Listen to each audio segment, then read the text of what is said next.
নিগদন চৌধুরীকে নিয়ে একই বলল রুমান ফারহানা। নিগদন চৌধুরীর সাথে জাফরুল্লাহ চৌধুরীর দ্বন্দ্ব দীর্ঘদিনের, সেই নিগদন চৌধুরীকেই এবার ধুয়ে দিল রুমিন ফারহানা। শুধুমাত্র শেখ হাসিনার ঘনিষ্ঠ লোক হওয়ার কারণেই স্বতন্ত্র প্রার্থী হওয়ার পরও দাপিয়ে বেড়াচ্ছেন নিগদন চৌধুরী। অথচ যে আওয়ামী লীগের জন্য সারা জীবন বিলিয়ে দিল জাফরুল্লাহ চৌধুরী, সেই জাফরুল্লাহকেই মার খেতে হচ্ছে নিগদন চৌধুরীর হাতে। তো যাই হোক বন্ধুরা, এ হচ্ছে দেশের অবস্থা। নিজেদের লোকে পিটিয়ে মারছে আওয়ামী লীগ, আর দেশের মানুষকে কিভাবে নির্যাতন করছে সেটা তো সবাই জানে। তো দর্শক, এবার কথা বলবো অন্য বিষয় নিয়ে। সেনাবাহিনীর মধ্যে কিন্তু 90% যেসব সৈনিক রয়েছে তা কিন্তু সরকার বিরোধী। তারা আমাদেরকে বলছে যে আমরা কি করতে পারি, আমাদের হাতে কিছুই করার নেই। তো এই বিষয়ে চলুন কনক থারারের বক্তব্য এবং আলোচনা শুনে আসি। লাগাই মাথার মধ্যে মেডেল লাগাই ভাবতেছে আমরা তো বিশাল কিছু হনু হয়ে আছে, কিছুই নেই, তাদের অস্তিত্বই নেই, তাদের দুদিন করে থাকবে না। না, এইটা দেখেন কনক ভাই, যে আসলে যে জিনিসটা, এগুলো আমাদের জাতীয় কি বলবো সিকিউরিটি, ন্যাশনাল সিকিউরিটির প্রশ্ন। এখন এই প্রশ্নগুলি নিয়ে আমরা যদি চুপ করে থাকি, এখন প্রশ্ন হলো কি, আপনার যদি প্রতিপক্ষ বা শত্রু আপনাকে এটা বুঝে আপনি আসলে ওই ব্যাং হয়ে গেছেন, ব্যাং ইজ ভেরি মাচ কমফোর্টেবল। আমি আজকে পুরো অনুষ্ঠান, আমি আরো অন্যান্য দিকগুলিও যাব, কালচারাল বা অন্যান্য দিকগুলিও যাব। আগে এটা শেষ। বিডিআর এর মধ্যে যে 57 জনকে হত্যা করা হয়েছে, আপনি আমাকে বলেন তো মুনির ভাই, 2010 থেকে এই 23 পর্যন্ত 13টা ব্যাচ বিএমএ তে জয়েন করছে আর্মির। 13 বছরে 26টা ব্যাচ জয়েন করছে। 26টা ব্যাচের কয়জন অফিসার জানে বিডিআর মিউটিনিতে যেভাবে হত্যা করা হয়েছে এটা সম্পর্কে? জানে কেউ? কয়জন জানে? ডিপ সেন্সে কি জানে এটা একটা বিডিআর এর অভ্যুত্থান এরকম হচ্ছিল, 2 লাইন জানে, হয়তো জানানোই হয়নি তাদেরকে মূল রহস্য কি। এখন যে জিনিসটা হচ্ছে, এটা হচ্ছে এইডস রোগ আছে না, এইডস রোগ হলো কি, যে আপনার যে রোগ প্রতিরোধক শক্তি। মিনার ভাই, দেশ রক্ষার জন্য ইউনিফর্ম পরে, আইন শৃঙ্খলা রক্ষার জন্য ইউনিফর্ম পরে পুলিশ, সেনাবাহিনী, বীরত্ব দেখায় বাংলাদেশের সাধারণ জনগণের উপরে। এদের মারতেছে, এদের ধরতেছে, এদের গুলি করতেছে, মানে বীরত্বের মহান পরাকাষ্ঠা হচ্ছে সাধারণ মানুষের উপরে তাদের জুলুম নির্যাতন। বর্ডারে অলমোস্ট প্রতি মাসে 2-3 জন করে মারতেছে, ওগুলা নিয়ে কোনো সে নাই। এই শালারা ধরেন বিশাল কিছু হয়ে গেছে, এই শালাদেরকে নিয়ে কিছু বলা যাবে না, সেন্সিটিভ জায়গা। কিসে সেন্সিটিভ? কি পরিমাণ চুরি করে আপনি জানেন, কি পরিমাণ চুরি করে, আমার কাছে কি পরিমাণ ফাইল আছে আপনি জানেন, কি পরিমাণ চোর এরা ইউনিফর্ম পরে কি পরিমাণ চুরি করে, দেশের সম্পদ কেউ চুরি করে, কয়টা আর্মি অফিসারের বিদেশে তাদের কি। কনক ভাই, যে জিনিসটা হয়েছে কি, যে আমরা বলবো যারা হয়তো আমার লেখালেখি ব্যয়ের সাথে পরিচিত, সেনাবাহিনী সম্পর্কে আমার আসলে একটা উচ্চাসা ছিল। তা আমাদের ফ্রেন্ড যারা আছেন সবাইকে আসলে আমি পেয়েছি। এখন যা হয়েছে কি, আপনাদের একটা লিমিটেশনও বুঝতে হবে, যেহেতু আমরা এই আলোচনাগুলি করি। এখন ওখানে একটা ডিসিপ্লিন বাহিনী, হয়তো ইচ্ছা থাকলে অনেকেই অনেক কিছু করতে পারে না, কিন্তু আপনাদের প্রতি যে অনুরোধটা করব, এই জাতির দিকে তাকান। যে কথাটা বললাম, আমরা হয়তো সেই বয়েলিং ফ্রগের অবস্থায় পড়ে গেছি। দর্শক, মার্কিন যুক্তরাষ্ট্রের একটি পত্রিকাতে সংবাদ ছাপা হয়েছে যে গার্মেন্টস কর্মীরা কিভাবে অর্থের অভাবে গার্মেন্টসে চাকরি করার পাশাপাশি একটি অনৈতিক অসামাজিক কাজে নিজেদেরকে জড়িয়ে ফেলছে। তো এই বিষয়ে চলুন আলোচনা শুনে আসি।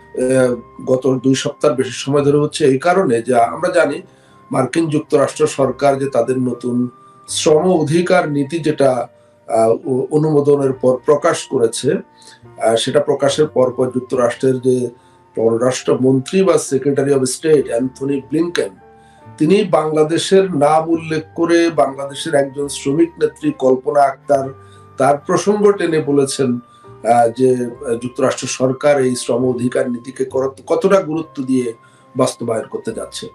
তো সেখানে বাংলাদেশের নাম উল্লেখ করা, কল্পনা আক্তারের নাম উল্লেখ করা ঠিক এমন পটভূমিতে যখন, তো সেখানে গার্মেন্টস শিল্প ন্যূনতম মজুরি দিয়ে হলেও সেখানে লক্ষ লক্ষ মানুষের কর্মসংস্থান, বিশেষ করে নারী শ্রমিকের সংখ্যা সেখানে সবচাইতে বেশি। অনেকে বলে থাকেন যে কম বেশি 1.5 কোটি নারী শ্রমিক গার্মেন্টস শিল্পে কাজ করেন।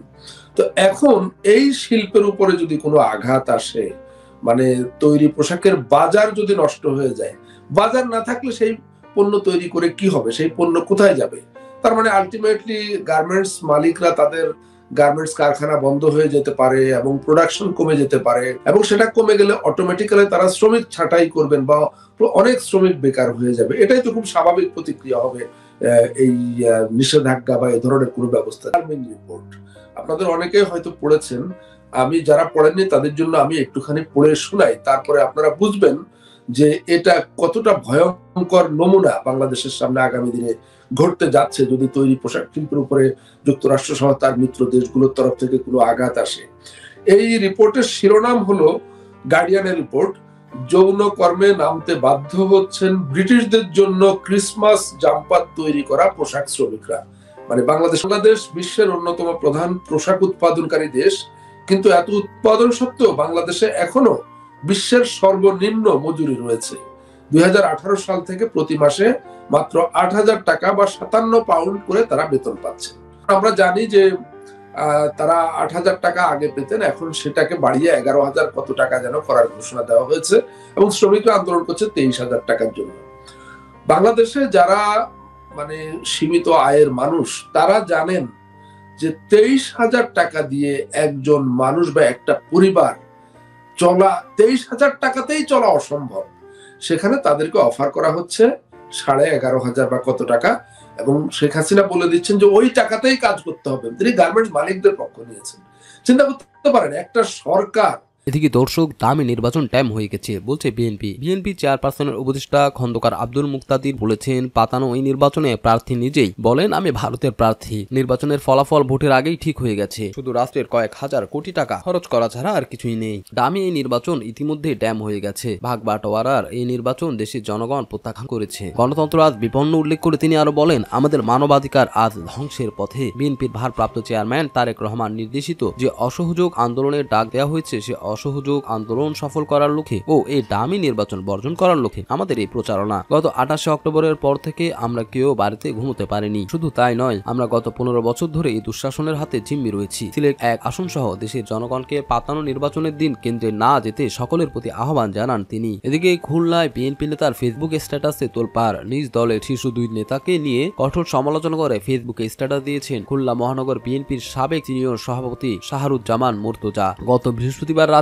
বর্তমান আহ্বায়ক ও সদস্য সচিবের কড়া সমালোচনা করে ফেসবুকে স্ট্যাটাস দেন তিনি। বিষয়টি শাহরুজ্জামান নিজেই নিশ্চিত করেছেন। তিনি ফেসবুকে লেখেন, বাংলাদেশ জাতীয়তাবাদী দল প্রতিষ্ঠার পরে খুলনা মহানগরে এমন খারাপ অবস্থা দেখি নাই। দলের সঙ্গে এমন বেমানি কেউ করে নাই। দলের প্রচন্ড ক্রাইসিস টাইমে আজ অবধি খুলনা মহানগরের আহ্বায়ক ও সদস্য সচিব আজও খুলনা মহানগরের কোথাও কোনো মিটিং মিছিল করে নাই। দলের নেতাকর্মীদের খোঁজ নেয় না। প্রায় 600 নেতাকর্মী জেলে, যারা বাইরে আছে তাদের কেউ খোঁজ খবর নেয় না। মহানগরী থানা ওয়ার্ড কমিটির নেতারা সবাই অসহায়। তিনি আরো উল্লেখ করেন, খুলনার জনগণ এদের চাঁদা দিতে দিতে শেষ হয়ে গেল।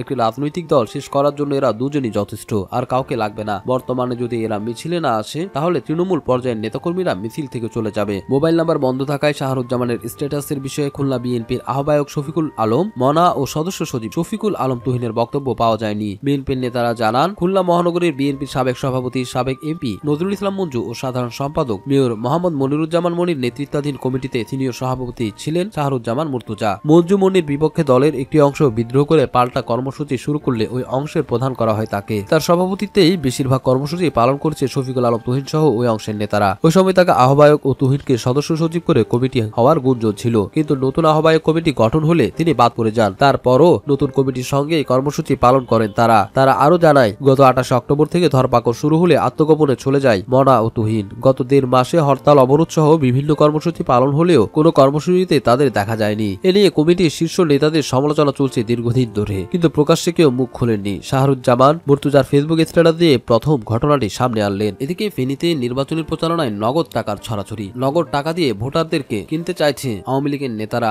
আওয়ামী লীগের সাধারণ সম্পাদক ফেনীর বর্তমান এমপি নিজামুদ্দিন হাজারীর পক্ষে ভোটারদের মধ্যে টাকা বিতরণ করেছেন সদর উপজেলার ইউনিয়ন পরিষদের চেয়ারম্যান জানে আলম। নাম প্রকাশে একাধিক ব্যক্তি জানান, সরস্বতী স্কুল মাঠে গণসংযোগ শেষে প্রার্থী চলে যাওয়ার পর স্থানীয় ইউনিয়ন পরিষদের চেয়ারম্যান জানে আলম নারী ভোটারদের মাঝে নগদ টাকা বিতরণ করেন। টাকা বিতরণের এমন ফুটেজ সামাজিক যোগাযোগ মাধ্যমে ছড়িয়ে পড়লে চারদিকে শোরগোল পড়ে যায়। টাকা দেওয়ার মুহূর্তে ছবিটি সম্পর্কে জানতে চাইলে তিনি কথা না বলে চলে যান। এরপর একাধিকবার ফোনে যোগাযোগ করার চেষ্টা করা হলেও ফোন তিনি রিসিভ করেননি।